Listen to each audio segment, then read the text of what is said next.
আজকে এমন এক রেসিপি আপনাদের সাথে শেয়ার করব যেটা দেখা মাত্র লোভ তো লাগবেই, বানাতেও ইচ্ছে করবে। মাত্র কয়েক মিনিটে চায়ের জল বসিয়ে দিয়ে এই রেসিপিটা তৈরি হয়ে যায় আর খেতে দুর্দান্ত লাগে। একবার এই বিস্কিট খেলে সত্যি বলছি বাইরের কেনা বিস্কিট খেতেই চাইবে না।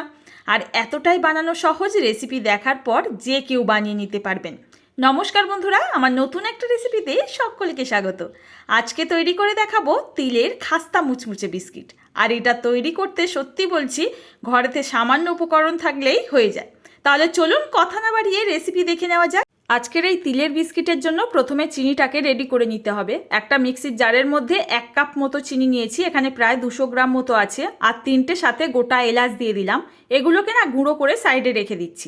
এখন একটা বড় পাত্রের মধ্যে নিয়ে নিচ্ছি 2টো ফাটিয়ে রাখা ডিম। এবার আমি এর মধ্যে দিয়ে দেব 2 টেবিল স্পুন মতো রান্নার রিফাইন্ড অয়েল। এগুলো কিন্তু প্রত্যেকটা দেখবেন সবার রান্নাঘরেই পাওয়া যায়। এবার দিয়ে দেব স্বাদ মতো 1 চিমটি লবণ। এই 3টে উপকরণ ভালো করে একটা হ্যান্ড উইস্ক দিয়ে ফাটিয়ে নিচ্ছি। আচ্ছা, হ্যান্ড উইস্ক যদি না থাকে একটা কাঁটা চামচ নেবেন, নিয়ে ভালো করে এইভাবে ফাটিয়ে নেবেন। দেখবেন যে তেল আছে আর ডিম আর লবণটা যেন খুব ভালো মতো একটা মিশ্রণ তৈরি হয়ে যায়। দেখবেন 1 থেকে 1.5 মিনিট ফেটানোর পর ঠিক এই রকম হয়ে যাচ্ছে।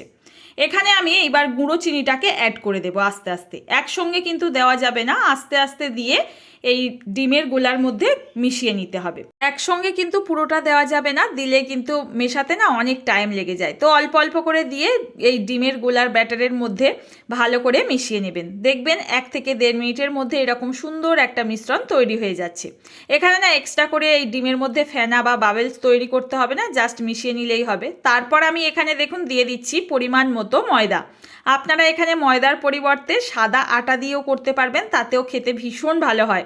এবার আমি এখানে ওই 1 টিস্পুন মতো দিয়ে দিচ্ছি বেকিং পাউডার। আর এই বেকিং পাউডার কিন্তু আপনারা যে কোনো বড় মুদি দোকানেই পেয়ে যাবেন। এটা কেকের জন্য আমরা ব্যবহার করি, আর এই বিস্কিটটা না একদম কেকের মতো খেতে হয়। তো দেখুন বন্ধুরা, এবার এখানে ওই যে রেগুলার ইউজের যে স্পুনগুলো হয় সেখান থেকে আমি 1/2 টিস্পুন মতো দিয়ে দিলাম।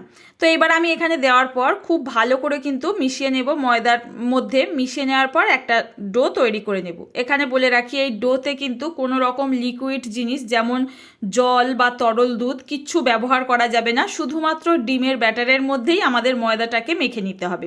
তো একবারে কিন্তু মাপ সহ বোঝা যায় না কতটুকু ময়দা লাগবে এখানে। তো অল্প অল্প করে দিয়ে একটা ডো তৈরি করে নেবেন। খুব বেশি কিন্তু নরম করা যাবে না ডোটা, আবার খুব বেশি শক্ত না। এইভাবে আস্তে আস্তে মাখবেন। যদি প্রয়োজন পড়ে আমার মতো এরকম আস্তে আস্তে ময়দা বা আটা যেটা দিয়ে করবেন এইভাবে দিয়ে কিন্তু একটা ডো তৈরি করে নেবেন। তো বন্ধুরা, আজকের রেসিপিটি কে কোথা থেকে দেখছেন প্লিজ কমেন্টে জানাবেন। আপনাদের এই কমেন্টগুলো পড়তে না আমি ভীষণ পছন্দ করি, আর প্রত্যেকটা কিন্তু আমি ধরে ধরে রিপ্লাই দেওয়ার চেষ্টা করি।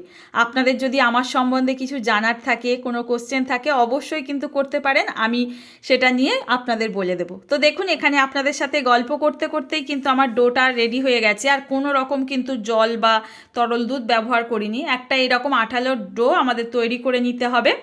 একটা ডো তৈরি হয়ে যাওয়ার পর আমি একটা ছড়ানো জায়গায় নিয়ে নিচ্ছি। এই ডোটাকে না রেস্টে রাখা যাবে না, সাথে সাথেই আমাদের বিস্কিটগুলো তৈরি করে নিতে হবে, তারপর কিন্তু কিছুক্ষণ রেস্টে রাখতে হবে।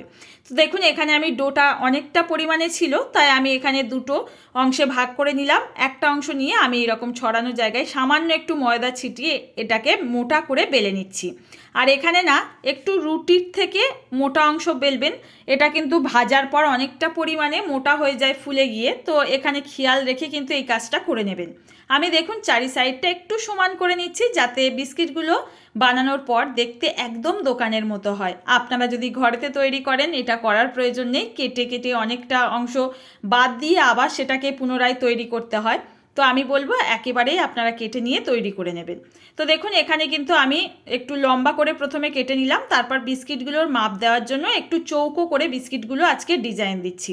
এটা কিন্তু বানানো খুবই সহজ, যে একবার মন দিয়ে দেখবে সত্যি বলছি এটা বলে বোঝানোর কিছু নেই, একবার দেখে নিলেই যে কেউ কিন্তু অনায়াসে পারবে। আর এগুলো না বাড়িতে তৈরি করে অনেক দিন পর্যন্ত স্টোর করে রেখেও খেতে পারেন। চায়ের সঙ্গে খেতে তো ভীষণ ভালো লাগে, বাচ্চারাও কিন্তু ভীষণ পছন্দ করে।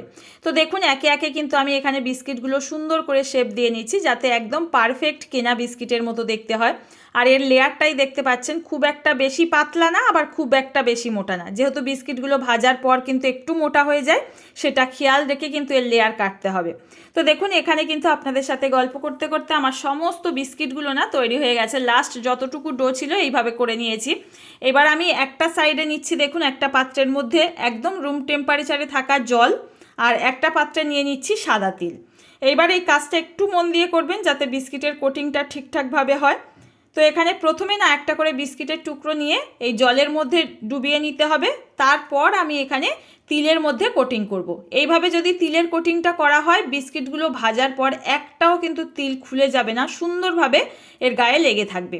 আর এইবার বলছি, এই বিস্কিটটাকে কিন্তু এক্ষুনি ভাজা যাবে না, 10 থেকে 15 মিনিট মতো এখন বিস্কিটটাকে এইভাবে তিলের মধ্যে কোটিং করে রেস্টে রাখতে হবে। তারপর এখানে তিলের মধ্যে ভালো মতো কিন্তু কোটিং হয়ে যাবে, আর এগুলো তেলে ভেজে নিলে কোনোভাবে নষ্ট হয়ে যাবে না।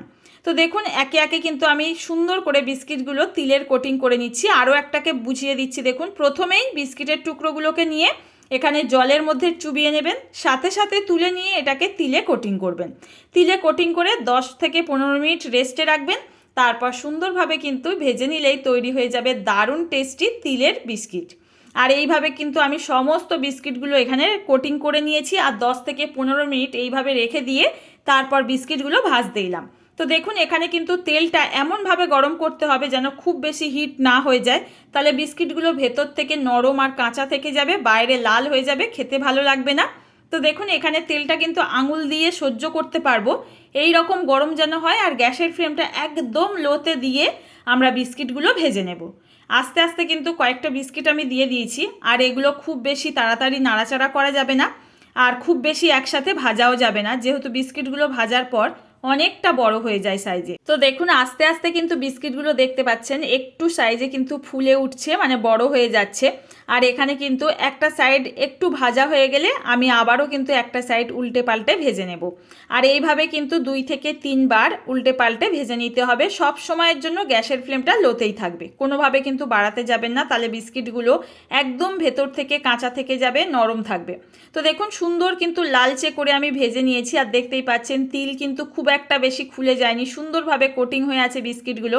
কতটা পারফেক্ট হয়েছে দেখতেই পাচ্ছেন। যদি ভালো লাগে রেসিপি অবশ্যই কিন্তু বাড়িতে বানিয়ে আমাকে কমেন্ট করবেন কেমন লাগলো আজকের রেসিপি। একইভাবে কিন্তু এই বিস্কিটগুলো তুলে নিয়ে ওই তেলটাকে আবারও একটু হালকা ঠান্ডা করে নিয়েছি, তারপর এই তেলের মধ্যে বিস্কিটগুলো দিয়ে দিচ্ছি। আর সমস্ত বিস্কিট দেখুন এখানে নামিয়ে আপনাদের দেখিয়ে দিচ্ছি কতটা পারফেক্ট হয়েছে। আপনারাই কমেন্টে জানাবেন। যদি ভালো লাগে একটা লাইক করবেন, আর নতুন বন্ধুরা প্লিজ চ্যানেলটি সাবস্ক্রাইব করে পাশে থাকবেন, আর পেজ থেকে দেখলে পেজটি ফলো করে নিতে পারেন।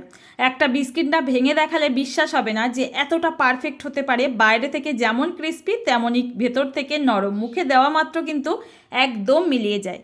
বন্ধুরা আজ তাহলে এখানে বিদায় নেব, দেখা হবে আবারও এরকম নতুন কোনো সহজ রেসিপির সঙ্গে। ততক্ষণ সবাই ভালো থাকবেন, সুস্থ থাকবেন। হ্যাঁ, যাওয়ার আগে একটা খুশির খবর দিয়ে আপনাদের, আমার না 50K কমপ্লিট হয়েছে, আর তার জন্য যদি কোনো প্রশ্ন বা কোনো রেসিপি দেখতে চান অবশ্যই আমাকে কমেন্ট করবেন। আর আপনারা শুধু পাশে আছেন বলে এত দূর পর্যন্ত এগিয়ে আসতে পেরেছি, এইভাবে পাশে থাকবেন। আজ তাহলে এখানে বিদায় নেব, ধন্যবাদ।